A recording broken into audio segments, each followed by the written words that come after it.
Thank you, Mark. It's a blessing to be with you and everybody today. And welcome back, Adi, from Israel. So great to know that you're here with us also today. So, Adi, if you could, I'd like to begin our practice time together by putting an image on our shared screen. It's a photograph. And just want to ask you to take this photograph in. What do you see in this picture? Just notice what you see. So perhaps many of us probably first might have responded to that question saying horses, maybe three horses standing in some moving body of water. Well, look again, and you may notice also, maybe you did notice this, but typically we wouldn't necessarily notice also the grasses that are growing right up along the edges of this, happens to be the Salt River. The grass is growing, the trees, all the different shades of green, the greenery, and then behind that, the desert hills. Perhaps your eyes can make out some of the cacti dotting those hills. The color blue of the sky, and maybe even a little cloud in that sky. Well, it's not uncommon that most of us might have said, at least initially, that we saw the horses. We didn't focus our eyes on all that surrounds the horses, the natural environment. But in fact, that natural environment and the interdependent relationship of the horses with the water, with the quality of sunlight, the temperature that of the air in that moment, the grasses, the particular qualities of all of those elements in the ecosystem actually comprise the big picture. And when we are focused on a particular task or a habitual way, perhaps for some of us, of engaging with the photograph, or by extension, when we look at images in our lives, we might look at something looking for the main event. Our unconscious bias is to focus precisely on what our eyes are naturally drawn to, and then what will help us achieve whatever task or need we perceive in the moment. So before, Adi, we take this picture down, just take another moment and with intention, take in this image. Let your eyes gaze on all the big picture, as it were, of the colors, of the different elements in the natural environment, of which these three horses, one more sort of chocolate brown, the other two lighter in color, in which they are a part. Okay, and we can take that image down. Thank you, Adi. So today's practice, I'd like to invite a dedication that this today's practice be to reminding ourselves that we are not separate from the bigger picture, that the environments in which we live, in which we act, are a part of us as we are a part of them, and that, in fact, the big picture of the environment in which we're nestled right now actually affords us the very conditions in which we can and do inhabit our lives this moment, and this moment, and this moment. The implications of being able to shift to this kind of seeing are vast. And if we could, Adi, once again, share the screen with a text, I'd like to share with you an excerpt from Rabbi Sam Feinsmith's teaching for this week on the Shofar Project. So we'll get that teaching up in a moment. So as it's scrolling, I'll begin reading it, sharing it with us. The Torah recognizes that we human beings can easily fall into delusion imagining ourselves to operate independently of the great oneness of being. A natural outgrowth of such a misperception is the mistaken belief that we own the earth and are therefore entitled to exploit it as we see fit to increase our power and wealth. Ownership implies limitation, restricting access to the land, to our possessions, to means of production. And limitation induces a sense of scarcity. In our delusion, we then fight to hold on to what we presume to own, causing illness, crisis, and violence. Instead, the Torah tells us that our wealth and even our strength flow from a limitless, transcendent wellspring of vitality, whose sustaining waters course through the physical world we inhabit, providing us with nourishment, goodness, and blessing. As a corrective to our tendency to fall prey to this delusion, the Torah provides us with an earth-based spiritual practice called Shemitah, literally a year of release or letting go. During this year-long sabbatical, a kind of extended retreat, we are asked to release our habitual tendencies and to grow in awareness of our interdependence within the great oneness. So thank you, Adi. And thank you, my friend and colleague, Sam, for this such an insightful explanation or transmission about some of the essence of our Shemitah practice that begins in this coming new year fast upon us, what it is at heart about. And it's to this release of the delusion that we are at the center of the picture, acting upon the earth as if we own it, and towards instead the invitation to grow in awareness of our interdependence with all life, within the big picture of our lives together, within the great oneness that we dedicate our practice today. So the practice of Shemitah, or release, letting go, it is this opportunity to practice releasing ourselves from the limiting biases that we're entitled to engage the earth's resources, like as if I were separate from them and the consequences of what my prolonged actions transactionally may bring about. And so I was thinking about this. I was reminded of the 20th century German philosopher and professor Martin Buber. And Buber defines such a kind of transactional relationship with others, with ourselves, with the world around us as an I-it relationship. And in this kind of relationship dynamic, the other becomes an it, separate, and in a way inanimate, stripped of the vitality of the sacred life force. And by contrast, Buber defines a relationship of I, thou. The sacred, limitless within me relates in an immediate and non-transactional way with the sacred, vast limitlessness within you. The thou, we might say in the image of God, B'Tselem Elohim. And in the I-thou realm of relating, our mutual encounters are mysterious, and they're anything but transactional, and they can be scary. They can be scary. If I refrain from relating to you or another in my life in a purposeful way where it's outcomes driven, I know what I want, I know how we're supposed to relate. For a moment, I step back and I gaze upon you with possibility for sacred meeting that's emergent, that I can't predict or control, but which I'm part of in a vulnerable and immediate way. It can be unsettling. And so it can also seem like it's a distraction. Like I need us to get somewhere, like on the other side of the river.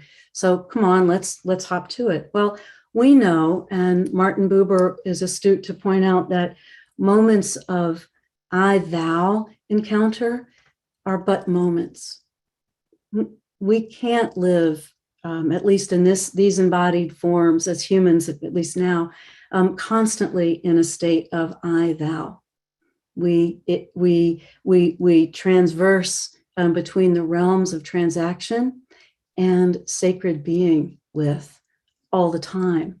But if we don't sometimes intentionally, bakavana, with intention, train ourselves to step back from the habituated ways of engaging, of acting upon, from more of a distance, others or the environment itself, it's to our peril, because as Sam wrote, with in some detail of illusion, all kinds of implications can begin to manifest in the world, from a kind of scarcity. If I don't get enough of what I need in this encounter, I'm going to have to seek more of it. I'm going to always be wanting more in some way. And that delusion can get us in big trouble. We have to take a step back, and Shemitah is a periodic seventh year invitation to step back from our habituated way of engaging our environment from a perspective of consumption, and product.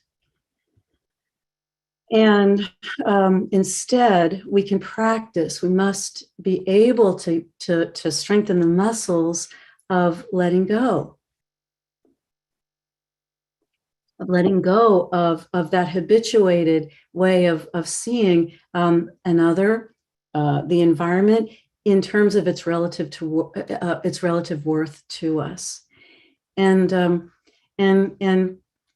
so I wanted to invite a practice today that is, I hope, in support of our preparing to engage Shemitah this coming year in whatever ways feel authentic to us in the given circumstances and conditions of our lives, each of us differently, but collectively with a shared intention of releasing habituated ways of holding ourselves entitled to reaping profit from the environment in which we live, from others with whom we interact, and that kind of conditional relationship, which we become only too accustomed, as is the nature of the human condition and our cultural conditioning.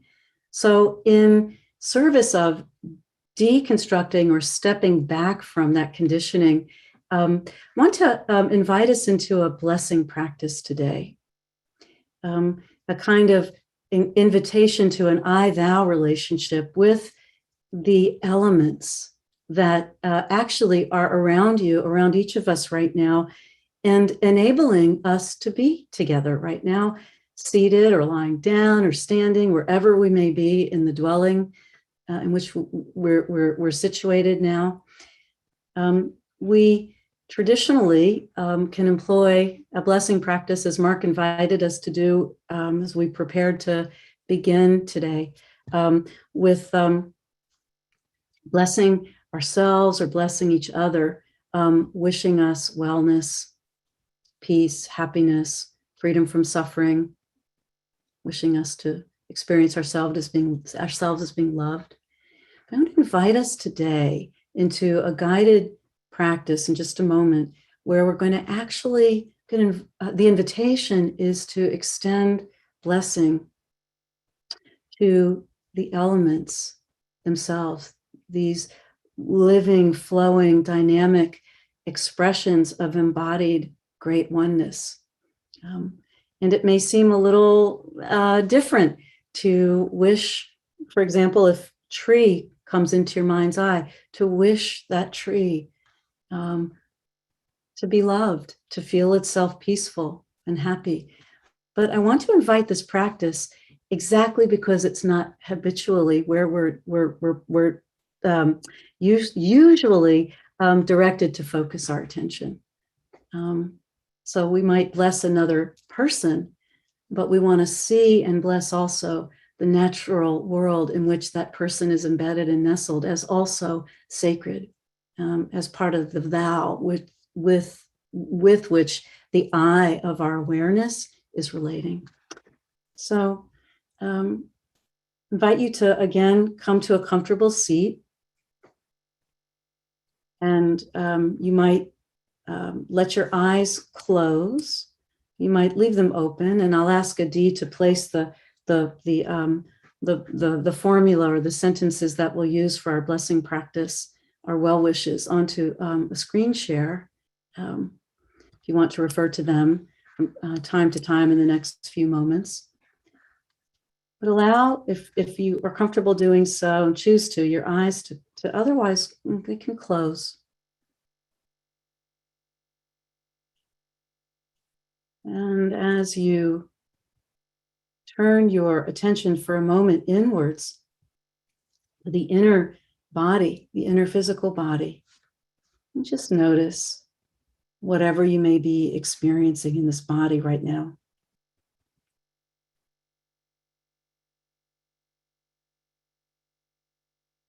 Receive the next breath. And as it leaves the body, just allow something to settle, release perhaps another bit of tension that the body may be holding or the mind may be grasping around.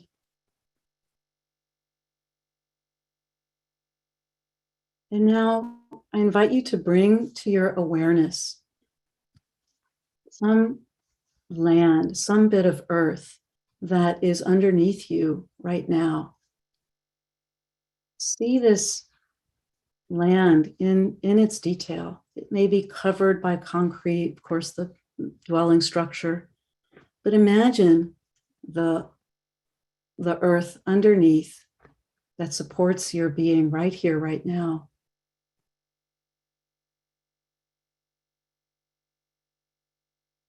And without imposing upon your experience the need to necessarily feel emotional attachment or warmth, but allowing this blessing practice of extending these wishes to this earth underneath you to plant a seed of relational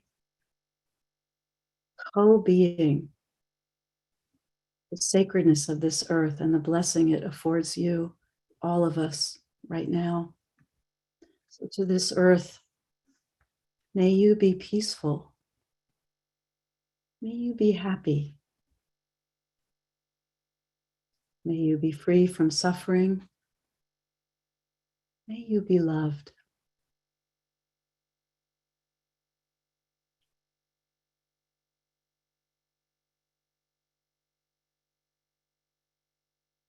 And turning your awareness, the mind's eye now to the element of water. You might bring to mind the water that flowed through the pipes and faucets of your dwelling today.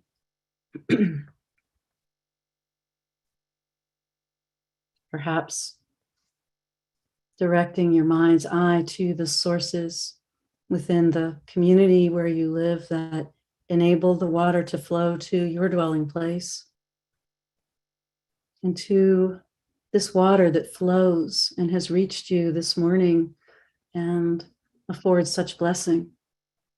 Centering water in your mind's eye. Wishing this water well.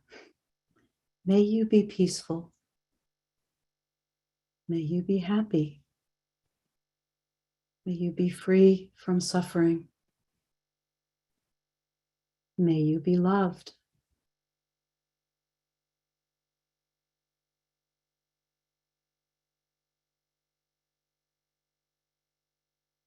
And to the element of fire,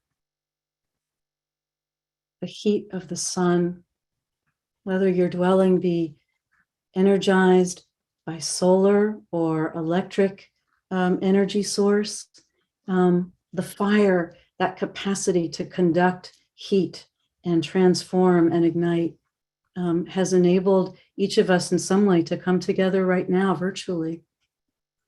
to this element of fire. Let's center our awareness and open our hearts.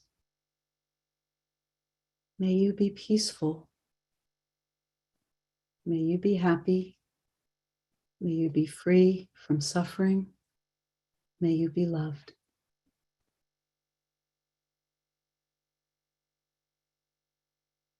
And finally, the air you're breathing, breath to breath.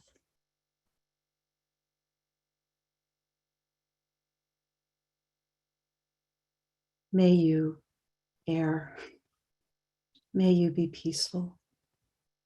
May you be happy.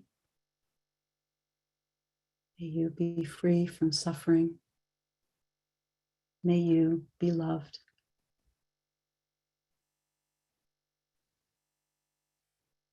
We'll sit for another just few moments, few minutes. We'll receive all of these elements, supporting, surrounding, and infusing us. We might continue the blessing practice or rest in open awareness and attention.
You can slowly allow your breath to deepen and take in full,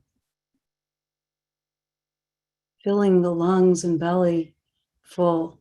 Next in breath. And as the breath releases, allow your mind's eye to bless that air, that transformed element as it re-engages the world outside of you. And slowly let your eyes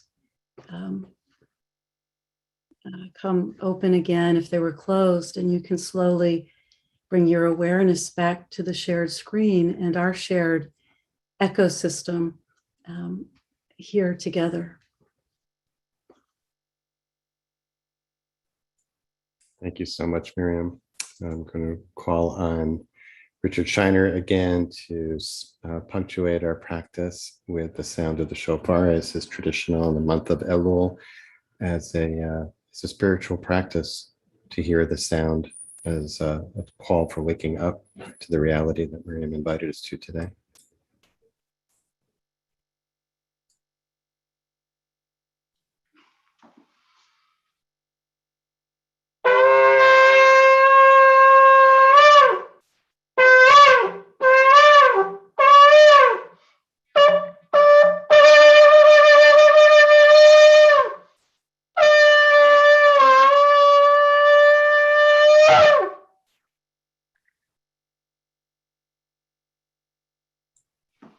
Thank you so much, Richard, and thank you, Myriam. And friends, as always, we punctuate and seal our practice by offering an opportunity for those in mourning or observing a yard site, or if you're holding grief today, to join in the recitation of the Mourner's Kaddish, and you're invited to share the name or names of anyone you're honoring today in the chat box, either now or after we've recited Kaddish, and invite you, those who are doing so, to join me by rising in body or in spirit.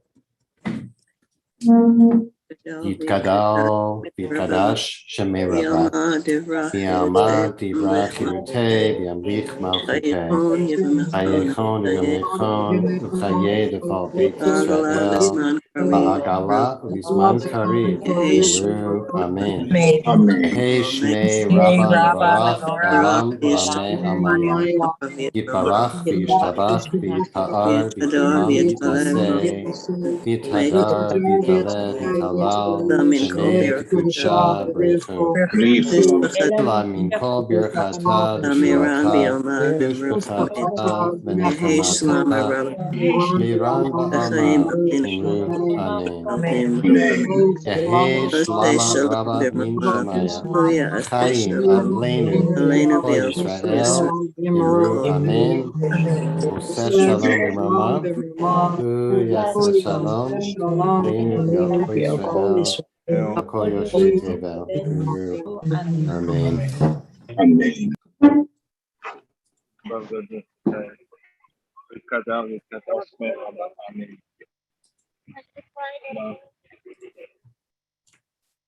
Thank you, friends, for joining us as always today. Thanks to our teacher, Rabbi Myriam Klotz, for leading us so beautifully in this blessing practice. And for those who are interested and able to stay on for a few minutes for conversation with Myriam about the teaching and the practice, you're welcome to do so. Thanks to Adi Stein, and welcome back to Adi after his visit in Israel. So grateful and glad to have you back, and so glad that it was such a wonderful trip.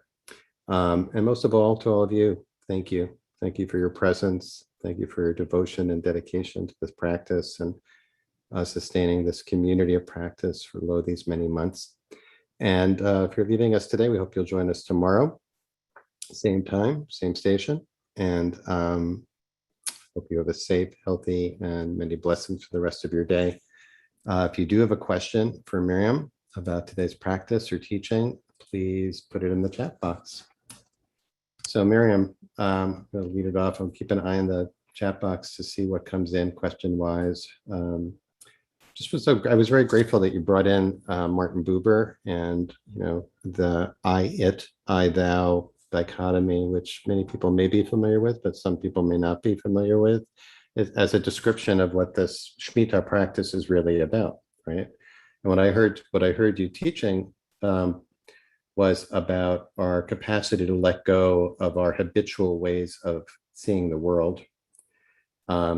And among those habituated ways of seeing the world is through the lens of transaction, manipulation, separateness, that we live in this, most of the time, most of us live in this world of separation. And the great spiritual practice of Shemitah, such a core idea, right, is to look a little deeper and say, we're connected. I'm in relationship. I think, as you put it, to like shift from that gaze of acquisitiveness slash separateness slash manipulation slash transaction, to shift gears from that gaze to the gaze of appreciation, or as you led us today, gaze of blessing, right? Of deep connection. So thank you for that. I just wondered if you want to, like, anything you wanted to add on the Buber, while I keep an eye. Oh, there's some hard questions rolling, and I'm just going to give you a heads up. These are tough. These are tough times.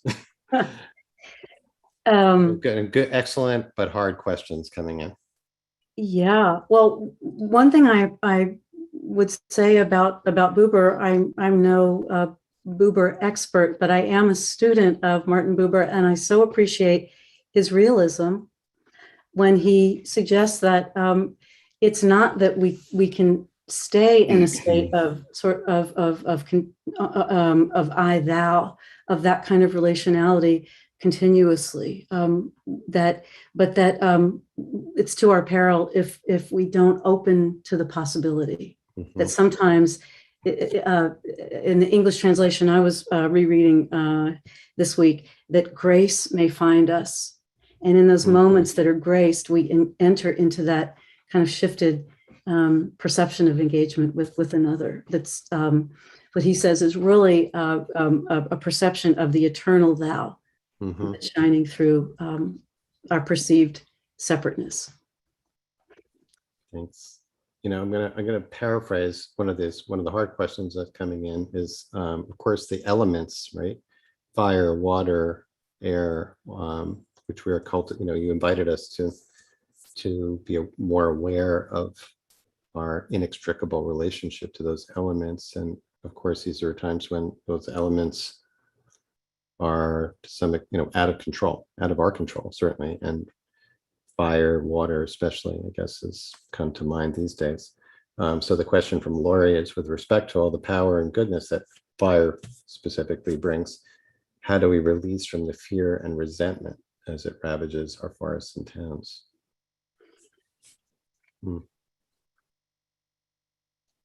That's such a good question. In the short amount of time that we have together today, I chose not to go into that question of just exactly what Lori, you put your finger on so precisely, it is such a central question. I think what the practice is trying to point us towards is keeping our hearts open to feel the suffering, to feel even the difficult feelings that arise, like the incredible fear and all of the anger and the frustration and resentments, and natural aversion towards an element that is raging out of control. But it's so easy to shut and in a way natural, right? And sometimes necessary for survival, truly. But then when we become habituated in the shutting down because of these relentless moments today in our climate crisis, as we call it, we lose our response capacities for wise response. That as for some or maybe many of us, our teacher and friend Rabbi Sheila Weinberg has taught, when times are hard, exactly that's when we need our clearest minds and our open hearts so that we can discern wise choices and responses. And I think this practice supports staying open in the face of the fires and the earth, all the suffering that we're bearing witness to today. And and I don't have an easy answer other than that I think it's to our peril if we lose that capacity of relationality. Yeah. Cheryl Shapiro put in the chat box, actually, I'm just noticing here, that's something that fits in nicely with what you just said, Myriam. referencing a song, Nature's Way. I'm not familiar with it, but the lyrics say something like it's nature's way of telling you something's wrong, way of receiving you, retrieving you. It's nature's way of telling you. So just as in relationship, we often have to hear hard things from those with whom we're in relation, right? Maybe that's another way of framing it, right? Doesn't mean that it's necessarily always pleasant, what we're hearing, right? Another really good question about, oops, where did I go? Oh yeah, about cultural conditioning. How do we let go of cultural practices that are so ingrained in our society? Do you have any recommendations for creating awareness for yourself or others on cultural conditioning? That's a huge question. Keep coming back, as they say in the 12 rooms. Right. Come back to communities of practice like this in our daily sits, where we each day there might be sort of a different approach to cultivating awareness of the conditions in which the conditioned mind, and compassionate curiosity about our own habitual ways of being. And we will truly stay tuned. I think over the course of this month, we'll during the Shofar Project, we have some answers, some wisdom, or at least some suggestions about how we can do this. But one thing, as I learned from another teacher, Janine Roth, it's really hard. She says too hard to do alone. It might be too hard to do alone, but it certainly is more difficult. We need each other to reaffirm that we are not that. We can unravel our awareness from the conditioned forces, and then choose how to re-engage wisely. And I guess reflect back at us our blind spots, right? To help us see what we're not able to see on our own, as you said. Yeah. Another question, really good ones. I think I heard you say among the blessing practice, freedom from suffering. May you be blessed with freedom from suffering. Since that's just part of life we need to cope with, why would we ask? I guess it's a little garbled here.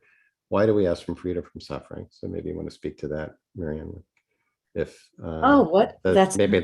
that's like a setup right there for you. Pain and suffering. Go for it. I think we practice so that we can free ourselves from the additional suffering that comes from the clinging to the habituated ways of being, right? So it's not to deny that suffering is here, but how can I be with suffering in such a way where I can still experience liberation? That may sound a little vague.